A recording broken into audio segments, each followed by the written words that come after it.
บิ่งมาถามเบิ่งอีหล่านี่ก็เพิ่นว่าไปใส่เลือดนี่ไงล่ะไปใส่เลือดมาละฮะเดี๋ยวสิถามมึงก่อนนี่เดี๋ยวไปใส่เพื่อนไหมเดี๋ยวสิบอกอันFC ซอยอันเลือดซอยยางนี่น้องนี่เพิ่นเป็นคนที่ว่าหมดเลือดพี่น้องเอ้ยเพิ่นหมดเลือดแล้วไปใส่เที่ยวไปใส่เลือดอยู่เลยน้องอย่างชื่อเพิ่นก็ลืมละชื่อหยังนางรัศมี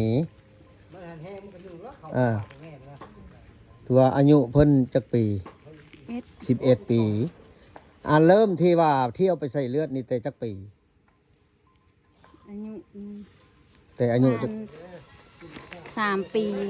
ประมาณ3 ปีเที่ยวไปใส่เลือดอยู่เลยโอ้พี่น้องเอ้ยตัวได้ใส่เลือดอยู่เลยแต่ว่าความดุความมั่นของน้องเพิ่นนี่ตามได้ยินนี่นึ่งเข้าสู้พ่อสู้แม่กินเวลาพ่อแม่ไปมื้อให้มื้อนาถือว่าเพิ่นนึ่งเข้าได้อยู่เฮือนท่าอยู่เฮือนแต่พ่อมดเลือดมาแล้วเพิ่นก็บอกพ่อบอกแม่เพิ่นว่าพ่อเอ้ยแม่เอ้ยว่าเฮามดเลือดเฮาเมื่อยแล้วซั่นเฮาก็ได้ยินแต่เขาเจ้าว่าเนาะแต่ว่าตอนนี้มีแห้งอยู่บ่ล่ะแห้งมีอยู่บ่ถือว่าบ่ได้เมื่อยเนาะบ่ได้เมื่อยปานใดแม่นบ่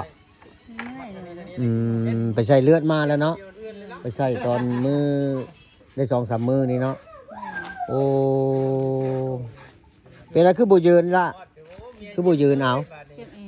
เจ็บแอวตกรถไทยกินนี่ไปใส่เลือดแต่ละเทื่อหมดเท่าใดรับ2-3 ล้าน3-4-5 ล้านพุ่นแหละโอ้ทำใส่เฮา2 ถุงก็กว่าพี่น้องเอ้ยอีตาอีตนลาวถือว่าพ่อแม่ก็บ่ได้ไปหาเงินทางใดเนาะทุกข์ยากอยู่ภาวะลูกก็มาเป็นแบบนี้ถือว่าเที่ยวใส่เลือดนั้นคันสรุปแล้วล่ะเดือนจักเดือนใส่เทื่อนึงบ่ฮอดเดือนนะบ่ฮอดเดือนซ้ำเดือนนึงก็3 เทื่อ 4 เทื่อไปนะโอ้หาเงินมาป้อนใส่เลือดน้องนี้โดยเฉพาะฮอดเดือนจักเทื่อถือว่าพ่อแม่นี่ถือว่าหาเงินมานี่อยากได้หยังบ่ได้พี่น้องเอ้ยเลยเอาเลือดมาใส่เพิ่นนี้พาไปห้องหมออยู่เลยถือว่า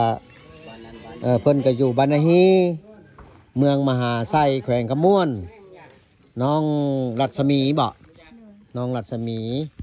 ลูกของเท้าทรงแม่ชื่อได้ก็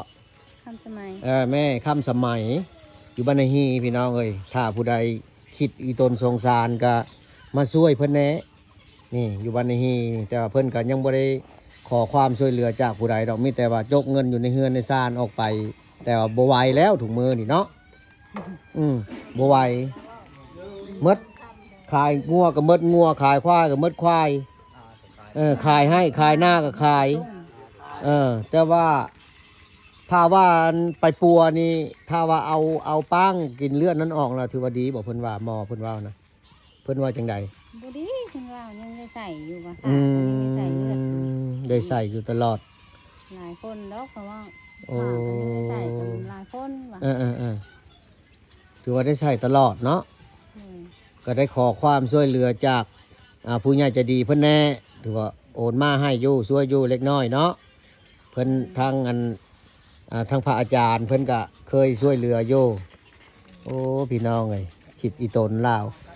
ตามได้ยินชาวบ้านเพิ่นว่าชาวบ้านของน้องนี่ว่าเนาะเพิ่นนึ่งข้าวถ้าพ่อแม่มาแต่หน้าย่อมวยข้าวก็เกือบสิบ่ลุกแม่นบ่อีหล่ะฮะเส้นดินแม่นบ่ย่อมวยข้าวบ่อยากลุกย่อน้ำเอาหม้อนึ่งไปใส่น้ำมาค้างกับจนบ่อยากได้ว่าซั่นก็เบิ่งมึงรู้ความจ่อยของเราอันนี้เราใส่เลือดมาเนี่ยจังว่าใครๆแน่ถ้าว่าเราเมิดเลือดบาดได้นะกระโตสั้นทุดโอ้สะออนแต่ความดุของเพิ่น